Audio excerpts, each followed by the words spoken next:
Hello ಸ್ನೇಹಿತರೆ, ನಾನು ನಿಮ್ಮ ಚಿತ್ರಾಸ್ ಕಿಚನಿಂದ.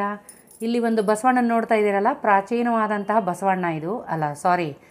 ದೇವಸ್ಥಾನದ ಬಸವಣ್ಣ ಇದು. ಪವಿತ್ರವಾದ ಬಸವಣ್ಣ ಅಂತ ಇಲ್ಲಿ ಕಟ್ಟಿದ್ದಾರೆ ದೇವಸ್ಥಾನದ ಮುಂದೆ. ಇದು ಯಾವ ದೇವಸ್ಥಾನ ಅಂತ ಇದ್ದೀರಾ? ತುಂಬ ಪ್ರಾಚೀನವಾದಂತಹ ದೇವಸ್ಥಾನ ತೊಗೊಂಡು ಬಂದಿದ್ದೀನಿ. ಇದು ಗುಡಿಮಲ್ಲಂ ಅಂತ ಊರು.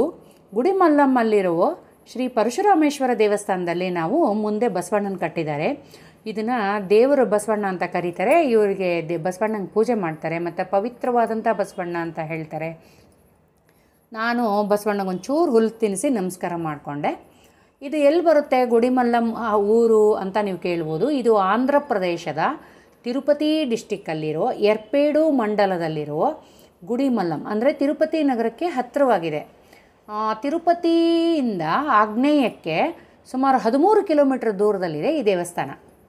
ಆಯಿತಾ? ಇದು ಒಂದು ಸಣ್ಣ ಹಳ್ಳಿ. ಗುಡಿಮಲ್ಲಂ ಅನ್ನೋದು ಒಂದು ಸಣ್ಣ ಹಳ್ಳಿ, ಆದರೆ ಇದು ತುಂಬ ಪುರಾತನವಾದಂಥ ದೇವಸ್ಥಾನ. ಇದು ಎಷ್ಟು ಪುರಾತನವಾದದ್ದು ಅಂದರೆ ನೀವು ನಂಬಕ್ಕೆ ಆಗಲ್ಲ, ಅಷ್ಟು ಪುರಾತನವಾಗಿದ್ದು. ಇದು ಶಿವನ ಪೂರ್ಣ ಉದ್ದದ ನಿಂತಿರುವ ಉಬ್ಬು ಆಕೃತಿಯನ್ನು ಹೊಂದಿರೋದ್ರಿಂದ ಇದು ತುಂಬ ಪ್ರಸಿದ್ಧವಾಗಿದೆ ಅಂತ ಹೇಳ್ಬೋದು. ಆಯಿತಾ? ಮತ್ತು ಇದು ಆಂಧ್ರ ಪ್ರದೇಶ ರೇಣಿಗುಂಟ ಇದೆಯಲ್ಲ, ಅದಕ್ಕೂ ಹತ್ತಿರ. ಇದು ಸ್ವರ್ಣಮುಖಿ ನದಿ ದಡದಲ್ಲಿದೆ. ಸುತ್ತಮುತ್ತ ತುಂಬ ನೀರಾವರಿ, ಭತ್ತದ ಗದ್ದೆಗಳು ತುಂಬ ಚೆನ್ನಾಗಿದೆ ಈ ಹಳ್ಳಿ ಸುತ್ತಮುತ್ತ. ಈ ದೇವಸ್ಥಾನ ಗಮನಿಸಿ. ನಾನು ಒಂದಷ್ಟು ಸ್ಟಿಲ್ ಫೋಟೋಗಳು ಹಾಕಿದ್ದೀನಿ ಇವಾಗ. ಈ ಸ್ಟಿಲ್ ಫೋಟೋಗಳನ್ನು ನೀವು ಗಮನಿಸ್ತಾ ಬರ್ರಿ. ಇದು ಮುಂದೆ ಇರೋದು ದೇವಸ್ಥಾನದ ಮುಂಭಾಗದಿಂದ ತೆಗೆದಿರೋದು, ಹಿಂಭಾಗದಿಂದ ತೆಗೆದಿರೋದು. ಇದು ಸೆಂಟ್ರಲ್ ಗೌರ್ಮೆಂಟಿಗೆ ಸೇರಿದೆ, ಸರ್ವೇಕ್ಷಣಾ ಇಲಾಖೆಗೆ ಸೇರಿದೆ. ಮತ್ತು ಈ ದೇವಾಲಯದ ಗೋಪುರ ಗಮನಿಸಿ. ನೀವು ದೇವಾಲಯದ ಸ್ಟಿಲ್ ಫೋಟೋಗಳನ್ನ ಗಮನಿಸ್ತಾ ಬನ್ನಿ. ನಾನು ಇದರದ್ದು ಇತಿಹಾಸ ಹೇಳ್ತಾ ಹೋಗ್ತೀನಿ. ಓಕೆ? ಮತ್ತು ಈ ದೇವಸ್ಥಾನದಲ್ಲಿ ಬೇಕಾದಷ್ಟು ಕಾರ್ ಪಾರ್ಕಿಂಗ್ ಇದೆ, ಅದೇನು ತೊಂದರೆ ಇಲ್ಲ. ಇದು ಭಾರತೀಯ ಪುರಾತತ್ವ ಇಲಾಖೆಗೆ ಸೇರಿದೆ. ಮತ್ತು ಇಲ್ಲಿ ಪ್ರಧಾನ ದೇವರಾದಂತಹ ಶಿವ ಸ್ವಯಂಭೂ ಲಿಂಗದ ರೂಪದಲ್ಲಿ ಇದ್ದಾನೆ. ಅವನನ್ನು ಶಿವ ಅಂತ ಪರಶುರಾಮೇಶ್ವರ ಅಂತ ಕರೆಯಲಾಗತ್ತೆ. ನೀವು ಇಲ್ಲಿ ದೇವಸ್ಥಾನ ಗಮನಿಸಿ. ಈ ದೇವಸ್ಥಾನದ ಗರ್ಭಗುಡಿ ಇದು. ಗರ್ಭಗುಡಿಯಿಂದ ಹೊರ ಪ್ರಾಕಾರದಲ್ಲಿ ಈ ಥರ ಇದೆ. ಈ ಗರ್ಭಗುಡಿ ಕಲ್ಲಿನ ಕಂಬ ಗಮನಿಸ್ತಾ ಬನ್ನಿ. ಇದು ಪಾರ್ವತಿ ಅಮ್ಮನವರು. ಏನು ಹೆಸರು ಹೇಳಿ ಇವ್ರದ್ದು? ಆನಂದವಲ್ಲಿ ಶ್ರೀ ದಕ್ಷಿಣಾಮೂರ್ತಿ ಇದು. ಈ ಪಕ್ಕದಲ್ಲಿ ಹೊರಗಿನ ಈ ಮೂರ್ತಿ ಗಮನಿಸಿ. ದಕ್ಷಿಣಕ್ಕೆ ಮುಖ ಮಾಡಿರುವಂಥ ಶಿವ ದಕ್ಷಿಣಾಮೂರ್ತಿ. ಇದು ಗರ್ಭಗುಡಿಯ ಹೊರಭಾಗದಲ್ಲಿ ಇದೆ.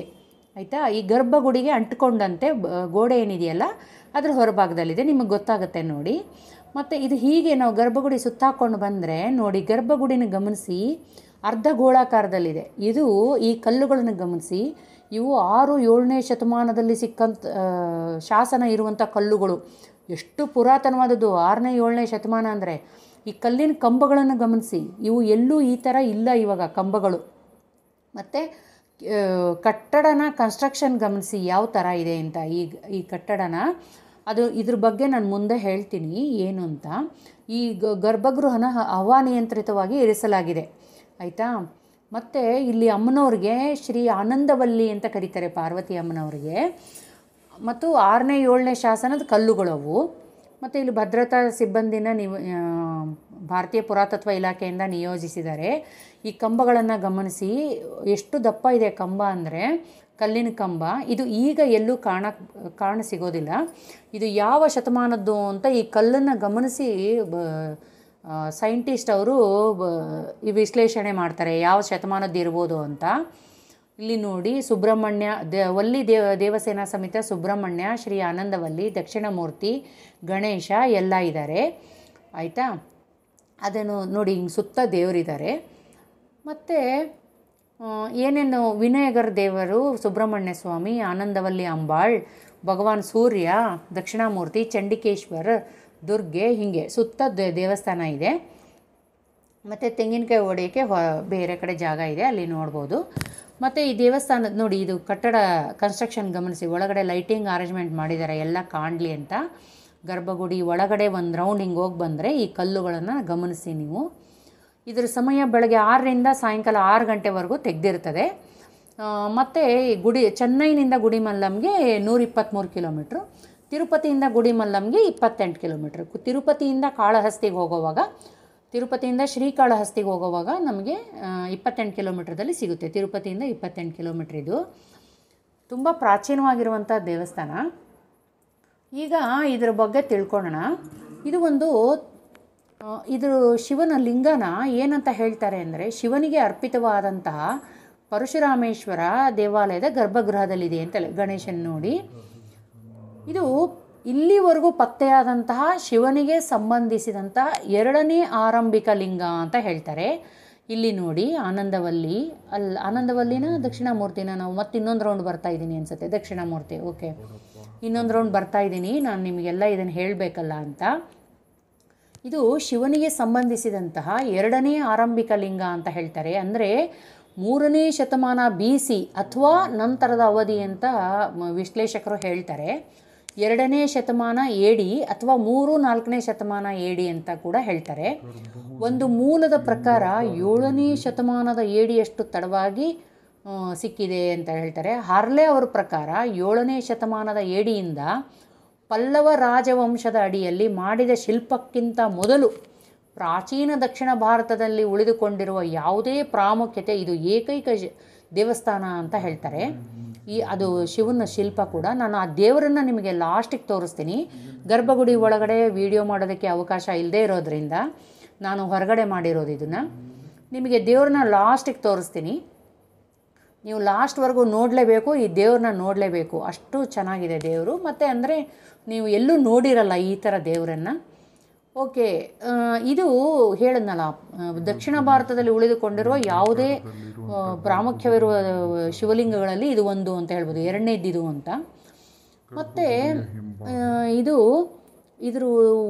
ಈ ದೇವಸ್ಥಾನದ ಬಗ್ಗೆ, ಈ ಅಸ್ತಿತ್ವದಲ್ಲಿರುವ ಕಟ್ಟಡದ ಬಗ್ಗೆ ಹೇಳಬೇಕು ಅಂದರೆ ಚೋಳ ಮತ್ತು ವಿಜಯನಗರ ಕಾಲಕ್ಕೆ ಸಂಬಂಧಿಸಿದೆ ಅಂತಲೂ ಕೂಡ ಹೇಳ್ಬೋದು. ಅಂದರೆ ಕಾಲಾಂತರದಲ್ಲಿ ವಿಭಿನ್ನವಾದ ಕಾಲಘಟ್ಟಗಳಲ್ಲಿ ಅವರ ಕೊಡುಗೆ ಇರಬಹುದು ಅಂತ ವಿಶ್ಲೇಷಣೆ ಮಾಡಲಾಗಿದೆ. ಆದ್ದರಿಂದ ಶಿಲ್ಪಕ್ಕಿಂತ 1000 ವರ್ಷಗಳ ನಂತರ ಇದು ಹೆಚ್ಚು ಹಿಂದಿನ ರಚನೆಗಳನ್ನು ಬದಲಿಸಿದೆ ಅಂತ ಇದು ಗೊತ್ತಾಗುತ್ತೆ. ಲಿಂಗವು ಮೂಲತಃ ತೆರೆದ ಗಾಳಿಯಲ್ಲಿ ನೆಲೆಗೊಂಡಿರ್ಬೋದು. ಅಂದರೆ ದೇವರು ಒಳಗಡೆ ಇರೋದು ಮೂಲ ಬಯಲಲ್ಲಿ ಇರ್ಬೋದು. ಆಯತಾಕಾರದ ಕಲ್ಲಿನ ಸುತ್ತಲೂ ಇನ್ನೂ ಉಳಿದಿದೆ. ಮತ್ತು ಮರದ ರಚನೆ ಒಳಗೆ ದೇವಾಲಯವು ಆರಾಧನೆಯಲ್ಲಿ ಉಳಿದಿದೆ ಅಂತ ಭಾರತೀಯ ಪುರಾತತ್ವ ಸಮೀಕ್ಷೆ ಅವರಿಂದ ಇದು ಸಂರಕ್ಷಿಸಲ್ಪಟ್ಟಿದೆ ಅಂತ ಹೇಳ್ಬೋದು. ವಿಭಿನ್ನವಾದ ಕಾಲಘಟ್ಟಗಳಲ್ಲಿ ಈ ದೇವಸ್ಥಾನನ ಹಾಗೆ ಗಮನಿಸ್ಕೊಂಬನ್ನಿ, ಸುತ್ತಲೂ ಯಾವ ಥರ ಇದೆ ಅಂತ ಹೀಗೆ ವಿಶ್ಲೇಷಕರು ಹೇಳಿದ್ದಾರೆ. ಇದನ್ನು 1911ರಲ್ಲಿ ಪ್ರಕಟಿಸುವ ಮೊದಲು, ಕೆಲವು ವರ್ಷಗಳ ಮೊದಲು ಪುರಾತತ್ವ ಶಾಸ್ತ್ರಜ್ಞರಾದಂಥ TA ಗೋಪಿನಾಥ್ ರಾವ್ ಅವರವರು ಕೆಲಸ ಮಾಡ್ತಿರ್ಬೇಕಾದ್ರೆ, ASI ಯೊಂದಿಗೆ ಕೆಲಸ ಮಾಡ್ತಿರ್ಬೇಕಾದ್ರೆ ಸಮೀಕ್ಷೆ ಮಾಡಿದ ನಂತರ ಈ ಲಿಂಗವು ಶೈಕ್ಷಣಿಕವಾಗಿ ಗಮನಕ್ಕೆ ಬಂತು ಅಂತ ಹೇಳ್ತಾರೆ. ಲಿಂಗವನ್ನು ಗಟ್ಟಿಯಾದ ಗಾಢ ಕಂದು ಬಣ್ಣದ ಸ್ಥಳೀಯ ಕಲ್ಲಿನಿಂದ ಕೆತ್ತಲಾಗಿದೆ ಅಂತ ಹೇಳ್ತಾರೆ. ಅಂದರೆ ನಾನು ಒಳಗಿರೋ ದೇವ್ರ ಬಗ್ಗೆ ಹೇಳ್ತಾ ಇರೋದು. ಆದರೆ ಪೂರ್ಣ ಉದ್ದವನ್ನು ನೋಡಲಿಲ್ಲ, ಯಾಕಂದರೆ ಲಿಂಗದ ಕೆಳಭಾಗ ನೆಲದಲ್ಲಿ ಹೂತು ಹೋಗಿತ್ತು ಅಂತ ಹೇಳ್ತಾರೆ. ಲಿಂಗವು ಪುರುಷ ಲಿಂಗಾಕೃತಿಯ ಮೇಲ್ಭಾಗದಿಂದ ಸುಮಾರು 1 ಅಡಿಯಷ್ಟು ಆಳವಾದ ಓರೆಯಾದ ತೋಡು ಕತ್ತರಿಸಿ ಅಗಲವಾಗಿರುವ ಮೂಲಕ ಶಾಫ್ಟ್ನಿಂದ ಸ್ಪಷ್ಟವಾಗಿ ಭಿನ್ನವಾಗಿದೆ ಅಂತ ಹೇಳ್ಬೋದು. ಜಾಲಂಧ್ರವನ್ನು ಗಮನಿಸಿ, ಈ ದೇವಸ್ಥಾನದಲ್ಲಿರೋ ಜಾಲಂಧ್ರ ಇದು. ಗರ್ಭಗೃಹವು ಅರ್ಧ ಗೋಳಾಕಾರವಾಗಿದೆ. ಮೇಲ್ಭಾಗ ಮತ್ತು ಅರೆ ವೃತ್ತಾಕಾರ ಅಂದರೆ ಅರ್ಧ ಗೋಳಾಕಾರದಲ್ಲಿದೆ. ಲಿಂಗದ ಹಿಂದೆ ವಕ್ರವಾಗಿದೆ. ಮತ್ತು ಇದು ಜಾಲಂಧ್ರ ನೋಡಿ ಯಾವ ಥರ ಇದೆ ಅಂತ. ಅಂದರೆ ಸ್ಥಾನಕ ಭಂಗಿಯಲ್ಲಿರುವ ಶಿವನ ಚಿತ್ರವನ್ನು ಹೆಚ್ಚಿನ ಉಬ್ಬುಗಳಿಂದ ಕೆತ್ತಲಾಗಿದೆ. ಲಿಂಗದ ಮುಂಭಾಗದ ಭಾಗದಲ್ಲಿ ದೇವರು ಅಪಸ್ಮಾರ ಆಕೃತಿಯ ಭುಜದ ಮೇಲೆ ನಿಂತಿದ್ದಾನೆ. ಆಧ್ಯಾತ್ಮಿಕ ಅಜ್ಞಾನವನ್ನು ಪ್ರತಿನಿಧಿಸುವ ಕುಬ್ಜ ರೂಪದಲ್ಲಿ ಕೆಳಗಡೆ ಒಂದು ರೂಪ ಇದೆ. ಶಿವನ ಆಕೃತಿಯು ಹುರುಪಿನ ಬೇಟೆಗಾರರನ್ನು ಹೋಲ್ತದೆ. ಅಂದರೆ ಇತ್ತೀಚೆಗೆ ನಾವು ದೇವರನ್ನು ಯಾವ ಥರ ಕಲ್ಪನೆ ಮಾಡ್ಕೊಂಡಿದ್ದೀವಿ ಆ ಥರ ಇಲ್ಲ, ಇದು ಹುರುಪಿನ ಬೇಟೆಗಾರರನ್ನು ಅದು ಹೋಲ್ತದೆ ಅಂತ ವಿಶ್ಲೇಷಕರು ಹೇಳಿರೋದು. ಅವನು ತನ್ನ ಬಲಗೈಯಲ್ಲಿ ಟಗರು ಮತ್ತು ಹುಲ್ಲೆ ಮತ್ತು ಎಡಗೈಯಲ್ಲಿ ಸಣ್ಣ ನೀರಿನ ಮಡಕೆಯನ್ನು ಹಿಡಿದಿದ್ದಾನೆ ಅಂತ ಹೇಳ್ತಾರೆ. ಅವನ ಎಡಭುಜದ ಮೇಲೆ ಯುದ್ಧದ ಕೊಡಲಿ ಅಂದರೆ ಪರಶು ಇರೋದಕ್ಕೆ ಪರಶುರಾಮ ಅಂತ ಹೇಳ್ತಾರೆ. ಅವರು ಅನೇಕ ಭಾರವಾದ ಕಿವಿಯೋಲೆಗಳಿದೆ, ವಿಸ್ತಾರವಾದ ನೆಕ್ಲೆಸ್ ಇದೆ ಕತ್ತಲ್ಲಿ, ಮತ್ತು ತೂಗಾಡುವ ಕೇಂದ್ರ ಭಾಗದೊಂದಿಗೆ ಕವಚ ಧರಿಸಿದ್ದಾರೆ. ಅವನ ತೋಳುಗಳಲ್ಲಿ 5 ಕಡಗಗಳನ್ನು ಕೆತ್ತಲಾಗಿದೆ, ಅಲಂಕರಿಸಲಾಗಿದೆ. ಅಂತ ಹೇಳ್ತಾರೆ. ಎತ್ತರದ ತೋಳಿನ ಉಂಗುರ ಇದೆ ಅಂತ ಹೇಳ್ತಾರೆ.